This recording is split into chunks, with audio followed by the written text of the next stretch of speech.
Vamos aproveitar que estamos em pé. Vamos ler um trecho bíblico de 1 Coríntios, capítulo 12. 3 versículos apenas que eu quero manter em nossa mente sobre aquilo que nós estaremos falando nesta noite. Versículo 4, 5 e 6. 1 Coríntios, capítulo 12, versículo 4, 5 e 6. Nas palavras aqui do apóstolo Paulo, que ele diz assim: há diferentes tipos de dons, mas o Espírito é o mesmo. Há diferentes tipos de ministérios, mas o Senhor é o mesmo. Há diferentes formas de atuação, mas é o mesmo Deus quem efetua tudo em todos. Amém. Aleluia. Pode se assentar, amados.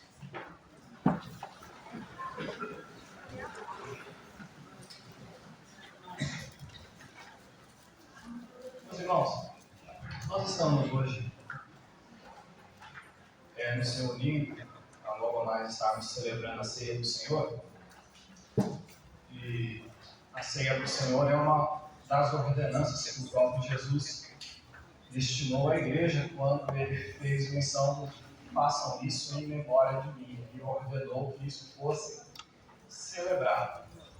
E eu e você, nós estamos aqui reunidos hoje por causa de uma outra ordenança, que foi a ordenança do ID, por todo mundo pregar o Evangelho, quem crer for batizado será salvo. Então nós ouvimos o Evangelho, nós acreditamos, nós fomos batizados, por isso estamos celebrando a ceia do Senhor.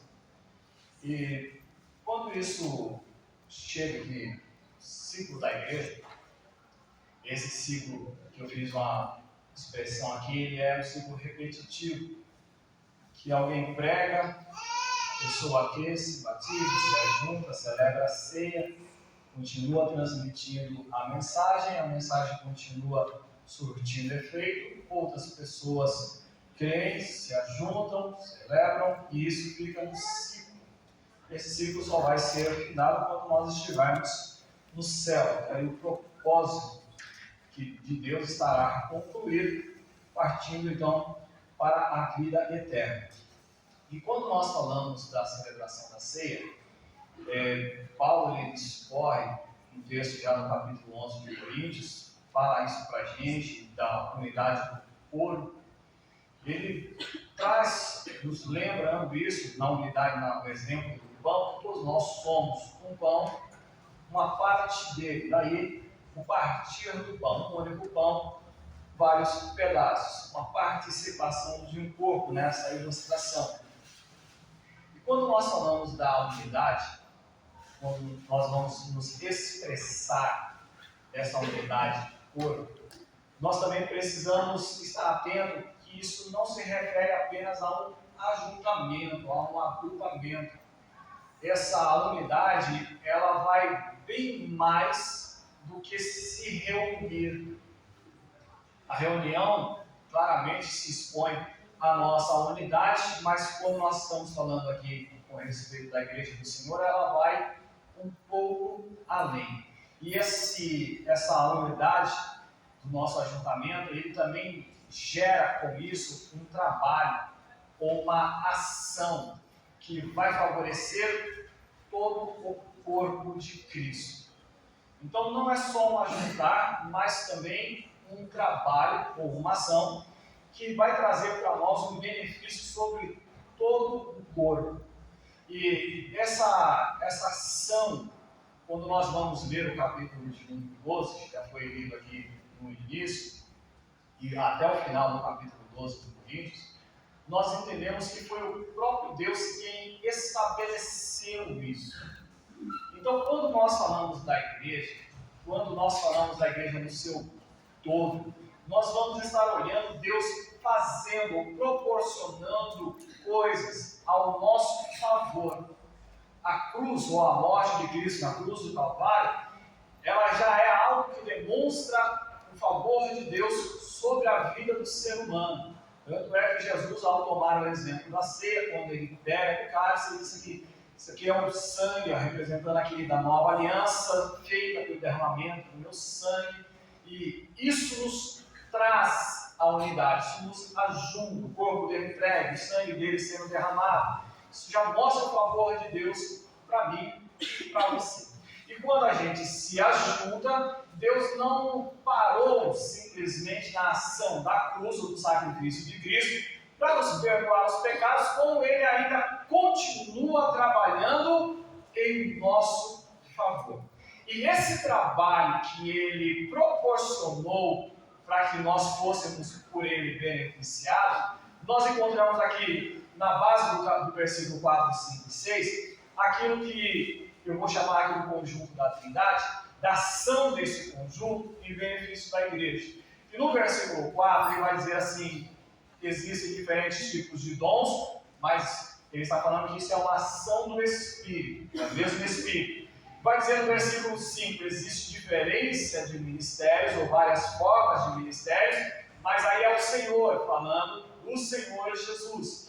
E quando ele entra no versículo 6, ele vai dizer que há diferentes manifestações ou atuações, mas ele está falando do Pai, mas é o mesmo Deus quem efetua tudo em todos. Então eu vejo o Pai, o Filho e o Espírito Santo, mais uma vez, focado num trabalho que beneficia eu e você.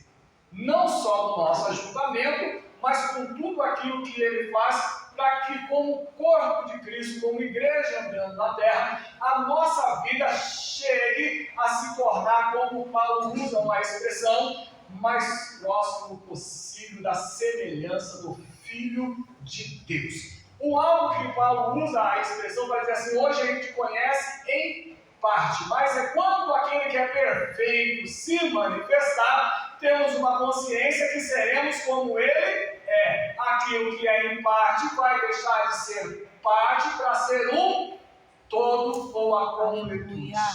Então, enquanto nós estamos aqui, nós estamos vivendo uma parte, não o todo. E essa parte nós temos de Deus trabalhando em nossas vidas para sermos o mais próximo possível do Filho de Deus. Aleluia. O mais próximo possível. Então, quando eu entro no texto de 1 Coríntios, quando a gente discorre com ele, nós falamos aqui, quando ele dá a abertura, falando a respeito dos dons espirituais. E no discorrer ele vai falar a respeito da unidade do corpo, ele vai falar a respeito de dons ministeriais, que aí vai fazer uma pequena distinção entre os seus cooperadores, mas que isso, no seu todo, ele traz como benefício a vida da igreja. É algo que Deus, ele olha, eu vou dizer assim, é algo que Deus, ele olha e acha sobre a sua sabedoria necessário para a vida da igreja. Foi por isso que Deus deu dons aos seres humanos. Ele deu porque ele considerou a necessidade da existência dele para o nosso benefício.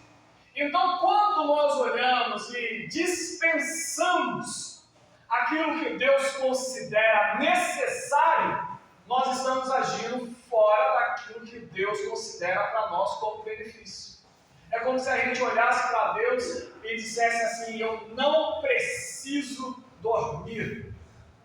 Quem já tentou passar aí muitos dias acordado? Levante a mão. Eu nunca tive necessidade disso. Mas o corpo ele precisa dormir.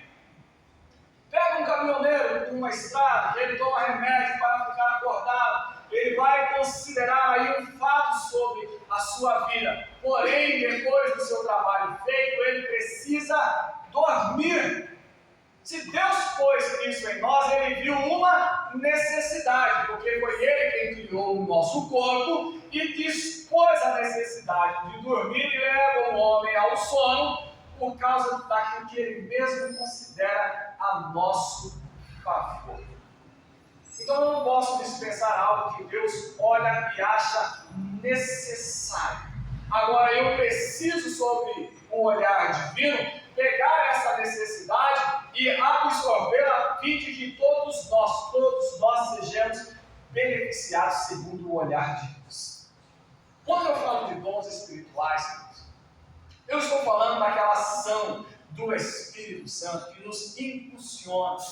Eu estou falando daquilo quando Deus ele resolve se manifestar, que não é uma atividade humana, mas é uma atividade divina por intermédio de um ser humano. E é por isso que ele trabalha com esses dons sobre a vida da igreja.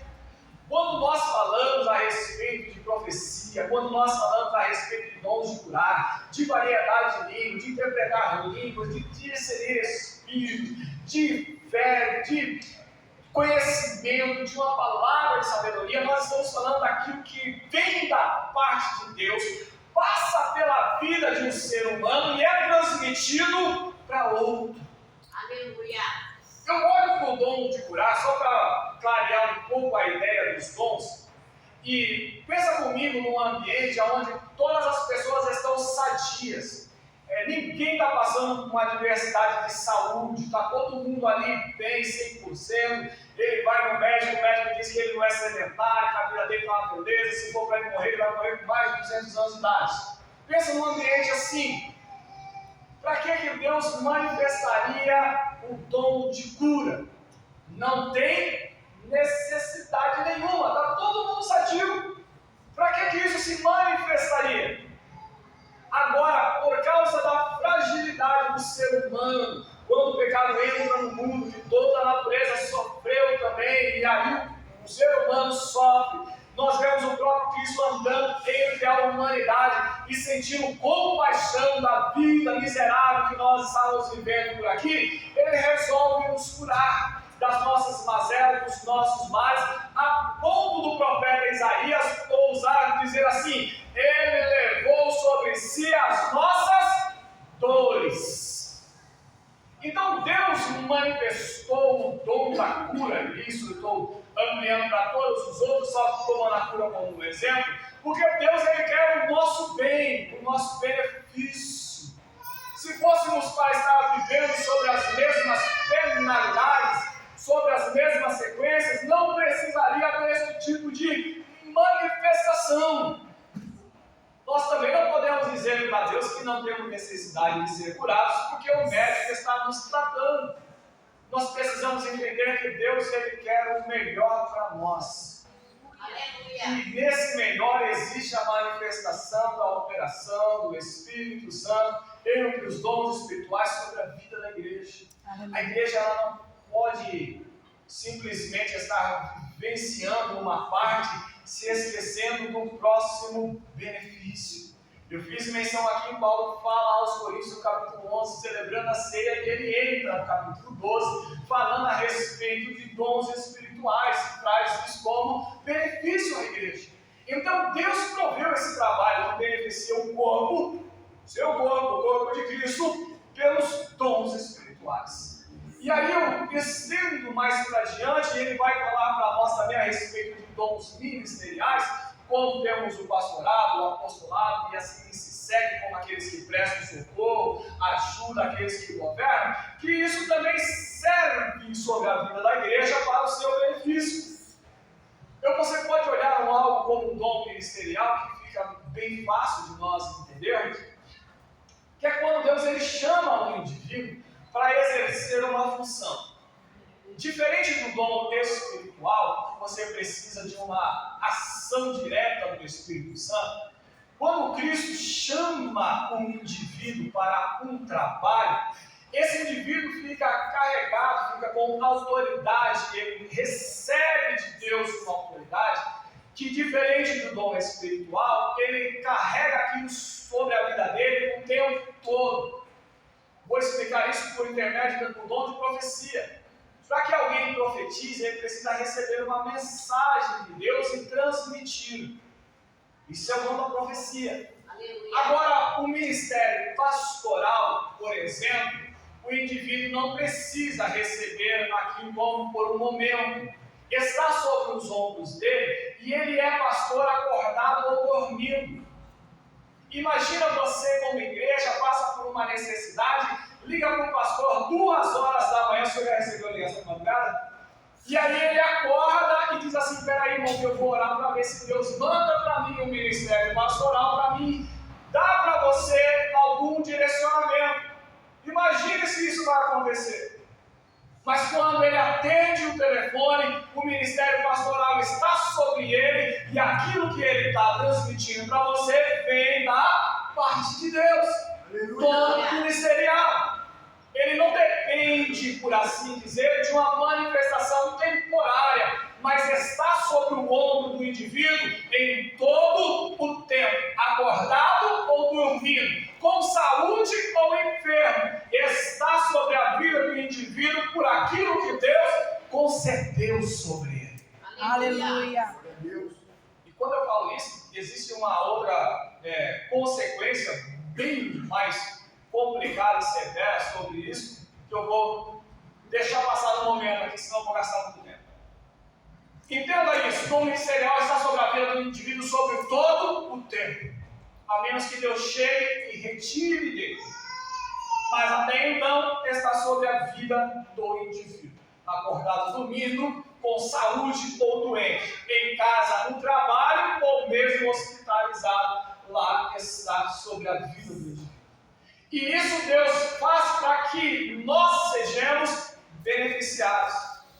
Eu vou retornar: você precisa de um auxílio, e aí você liga para o indivíduo, aí, como às vezes algumas pessoas procuram uma profecia, e a pessoa fala assim: não tem nenhuma palavra, Deus não está me dizendo nada, e você sai de um, vai para o outro, vai para o outro, vai para o outro. Isso é o dom espiritual, mas quando você vai para o dom ministerial, cai sobre a vida do indivíduo a qualquer momento. Isso é para o nosso bem. Então, quando nós falamos de dons ministeriais, esses dons eles são tanto destinados aqui para dentro da igreja, como também ele afeta o mundo exterior. Ele tanto destina-se à ação aqui no mundo, com isso que nós estamos falando dentro da igreja do corpo de Cristo, como ele afeta o mundo exterior, porque o texto bíblico vai também falar a respeito do ministério apostólico, que é aquele que possui contato direto com as pessoas não crentes, para que elas se agreguem, se tornem ou passem a vir para o corpo de Cristo, direcionando ao próximo dom ministerial, que é o pastoreio.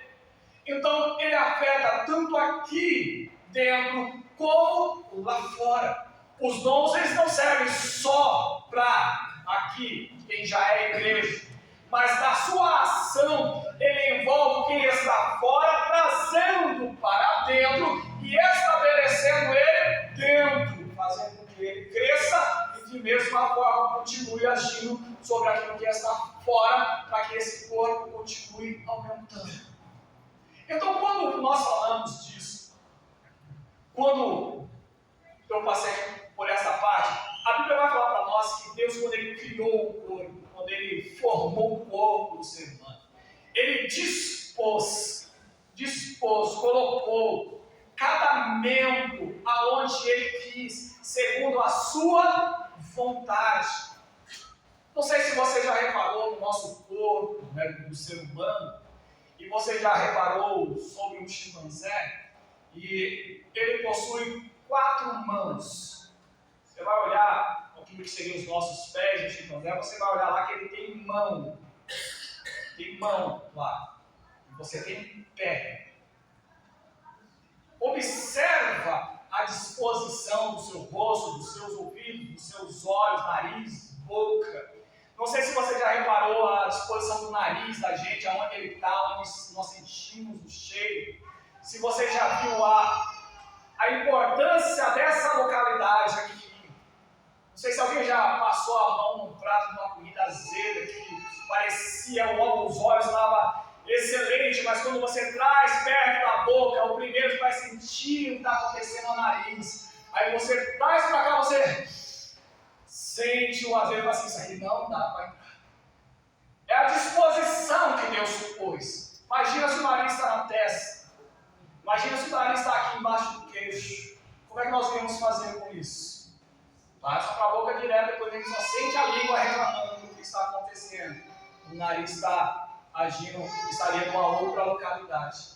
Mas entenda com isso que essa disposição que Deus ele fez com os membros do corpo, ele pôs aonde ele quis. Então, quando eu digo isso, quando Paulo afirma isso no versículo 18, no capítulo 12, que Deus expôs a cada um dos membros por essas ações segundo a sua vontade, conforme ele quis, é que nós agimos, ou essas ações do Espírito Santo e a escolha divina vem em conformidade à escolha de Deus.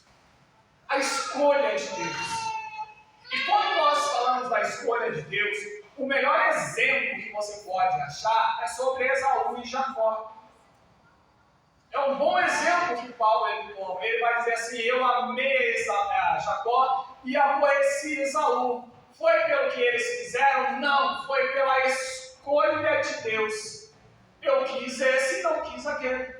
Eu chamei ele para ser, que não era o primogênito, era o segundo. Que alguém vai olhar para Jacó e dizer: esse camarada não devia ter assumido o que ele assumiu, mas a escolha divina foi: eu quero Jacó.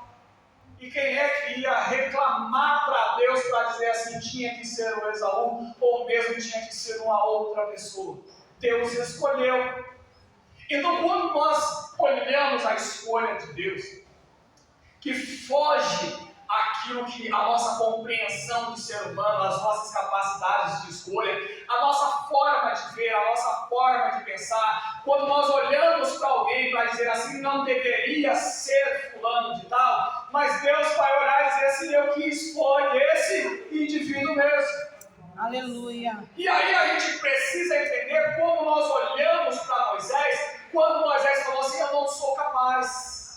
Manda outro no meu lugar, porque eu não sirvo para aquilo pelo qual o Senhor está me chamando.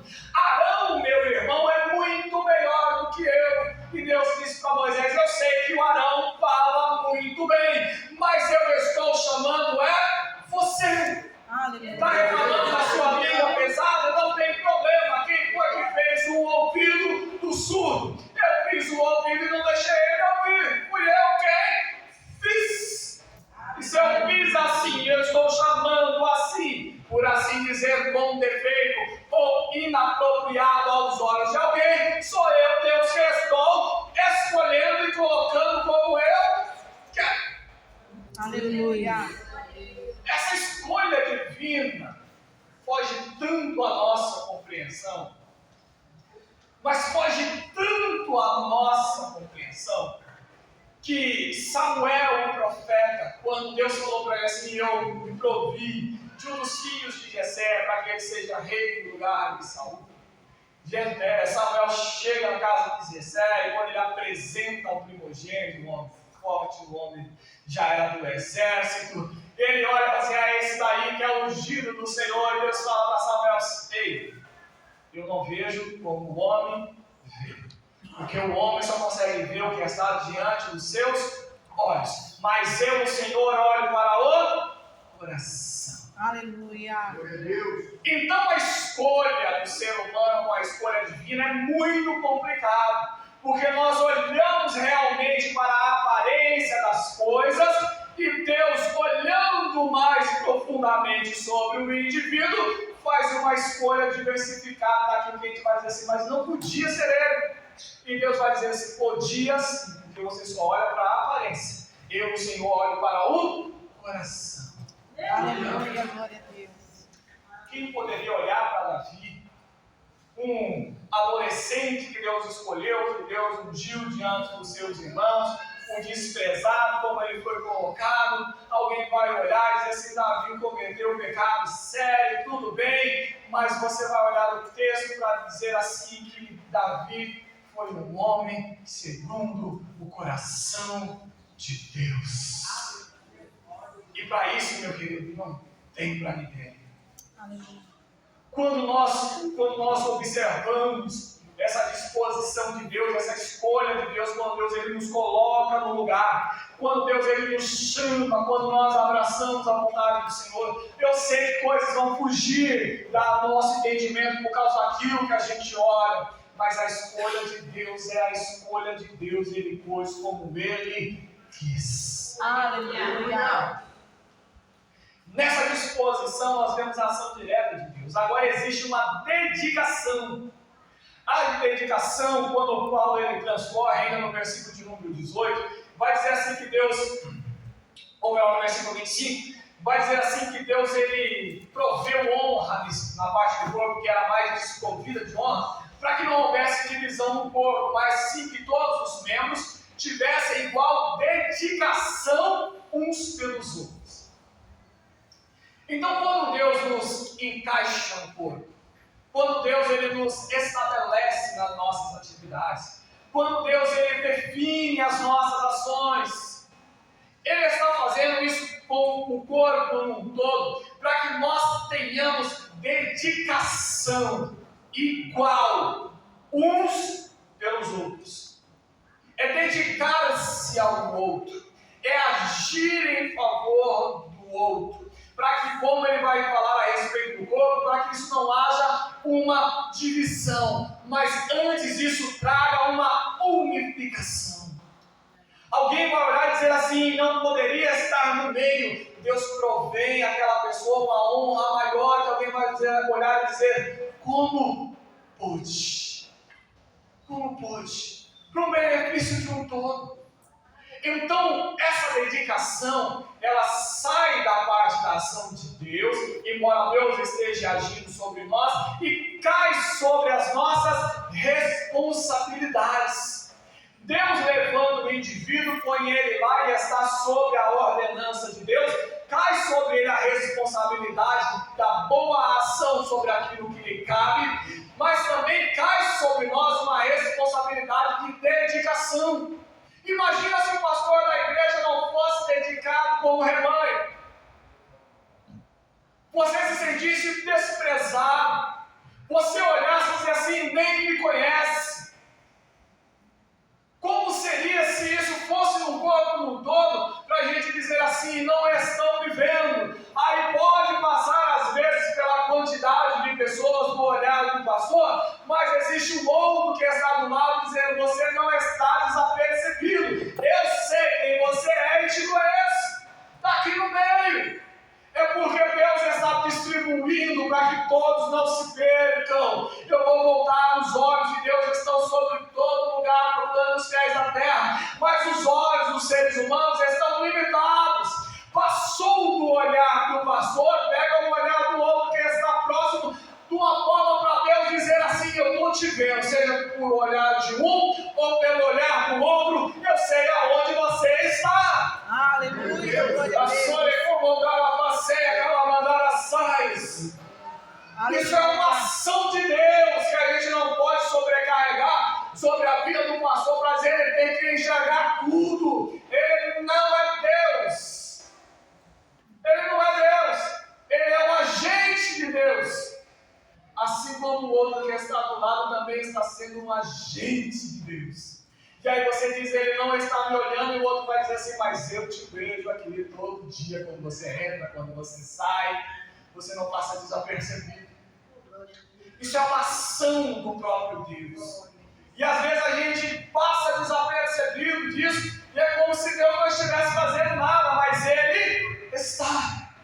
Então a dedicação, meu irmão, está nas nossas mãos.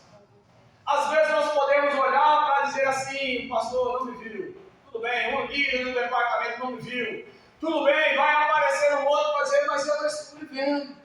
E o nosso objetivo é a entrada no céu e que nós sejamos recebidos por Cristo Jesus, como Ele diz na sua palavra, vinde benditos do meu Pai. A ideia é chegar lá para ser apresentado assim, e não o pastor da igreja pegar você pela mão e dizer assim, está aqui Jesus, ao João, está aqui Jesus, a Maria, está aqui Jesus, o Antônio. Não é essa a ideia. A ideia do pastor, ela termina aqui, mas a ideia do arrebatamento, como o texto bíblico, ele vai dizer, aonde nós estivermos, o Senhor vai mandar que nós sejamos recolhidos. Aleluia. Ele não vai passar na secretaria da igreja para ver se o seu endereço está atualizado, para ver se você está de viagem, enfermo ou em casa trabalhando. Ele vai te encontrar aonde você estiver.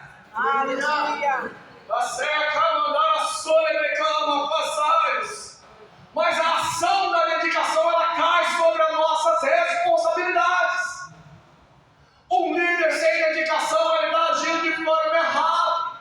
Um pastor sem dedicação, ele está agindo de forma errada. Alguém que está exercendo alguma atividade dentro da igreja, que ele não está se dedicando, ele está fazendo algo de errado. E essa dedicação, eu vou dizer assim para vocês, não é o indivíduo ser bom, extremamente bom. Pode olhar para um músico. Quanto o senhor sabe de música? Diga para mim assim, dá um percentual. Quanto o senhor sabe de música? 5%. Você está se dedicando? Por isso que você atingiu 5%. E por que você não é 100%? É uma conquista. Mas com 5% você está ativo. Com 5% você está dando o melhor que você tem. E está acontecendo. Aleluia. Ele pode não ter tudo. Entendam isso? Pode não estar, como alguém vai dizer aqui, chamado 100%. Ele não é, mas ele está exercendo. As coisas estão acontecendo. E porque eu sou limitado, e porque nós como seres humanos somos limitados, é que Deus distribui as atividades do corpo para que ele vá acontecer. Através do quê? Através do poder de Deus agindo por intermédio do ser humano que está aí próximo de você. Aleluia. Isso é Deus agindo. Isso é Deus fazendo.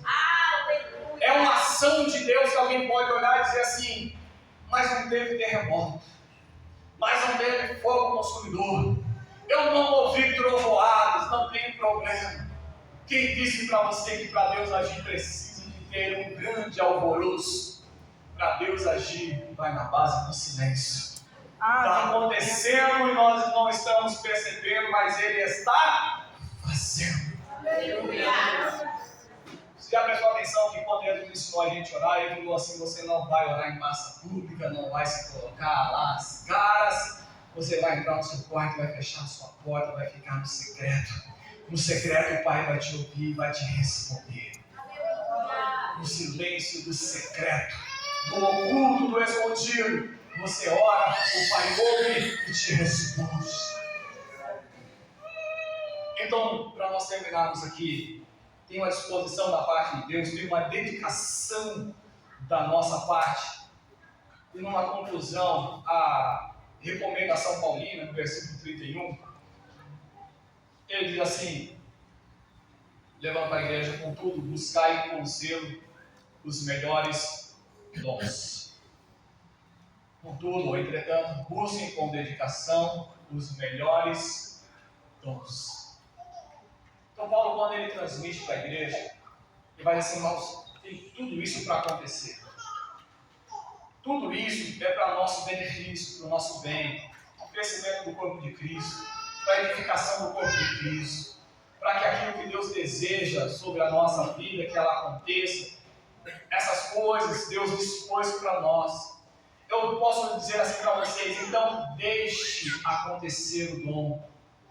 Deixe a expressão do dom chegar. Você só vai ver Paulo recriminando as ações a respeito do uso, da forma correta do uso dos dons, porque existia a ação dos dons. Então, quando ele passa a acontecer, a gente chega para corrigir as ações, os extremos, aquilo que deve ser algo de Deus. Eu entendo como uma boa parte das leis que elas só surgem depois de vários eventos que são prejudiciais às vidas dos seres humanos. Então aquilo passa a surgir. Da mesma forma como Paulo ele vai dizer aqui sobre o uso correto dos dons, isso só pode ser aplicado quando eles acontecem. E aí a gente começa a colocar as coisas na ordem, na linha, para que tudo aconteça em perfeitas condições. É como uma criança que começa a aprender a falar e você vai encaminhando a palavra dela na formação da frase e vai recriminando quando ela fala um palavrão, quando ela fala algo indevido, fala assim, isso aqui não pode acontecer, isso aqui não pode ser repetido, e assim vai por diante. Só vem a palavra da correção quando está tendo um evento. Então a palavra do apóstolo Paulo diz assim, então irmãos, busquem com zelo os melhores dons. Deixa que isso aconteça. Deixa que isso se expresse no meio de vocês como igreja, porque Deus proporcionou isso para o benefício da igreja. Aleluia. Deixe que as coisas comecem a fluir proveniente do mundo espiritual, agindo pela sua vida, porque Deus tem um interesse de que nós sejamos beneficiados. Por causa de um irmão, de uma irmã, não. Por causa da ação de Deus, por intermédio daquela pessoa, daquele instrumento. É a ação de Deus, por intermédio da vida de alguém. Então, se você olha, cruza os braços e diz: Deus envia outro no meu lugar, Deus vai olhar e dizer assim: mas eu quero enviar você. Não sirvo o Senhor. Então a gente está dizendo que Deus ele está incapaz de tomar boas decisões. E aí você vai olhar assim: o Senhor está me escolhendo, o Senhor não está pensando direito, o Senhor não está batendo bem, tem alguma coisa de errado na sua escolha. Será que tem alguma coisa de errado na escolha de Deus? Ou será que tem alguma coisa de errado no nosso entendimento? Será que o erro está em quem Deus está escolhendo? Ou será que o erro está no meu entendimento que está prejudicado? Então entenda, queridos, por mais que passe desapercebido dos nossos olhos, há um interesse de Deus de sermos beneficiados. E como Paulo termina, e eu termino já aqui, quando diz assim: então, irmãos, busquem com zelo, se dediquem a que isso aconteça no meio de vocês. Deixe que essas coisas se manifestem. Pastor, fulano e tal está com profecia mentirosa. Pois a gente senta para ouvir o que está acontecendo e analisa. Não é para isso que Deus colocou outra parte também levantada, não é? Se há uma profecia mentirosa, seja do homem, seja de espírito maligno, Deus deu o dom de discernir o espírito para o outro. Porque um falou e aí deu uma dúvida, pronto, o outro levanta e diz: é ou não é proveniente de Deus. As respostas vêm. Tudo no devido equilíbrio quando a gente deixa as coisas fluírem. Então, como igreja, não se resuma só aqui para dizer assim: eu cheguei, estou celebrando a ceia, está de bom tamanho para mim. Tem mais coisa para a nossa vida, mais do que aquilo que você chegou até agora.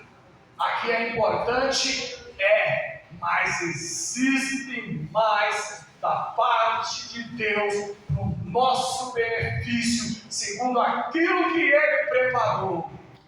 Então deixa acontecer, deixa vir, busque, a fim de que a igreja, você, o irmão do seu lado, o outro que chega ali próximo, aquelas que virão futuramente, sejam beneficiados por intermédio da sua vida, pela ação do próprio Deus. Que Deus em Cristo Jesus abençoe a cada um de vocês.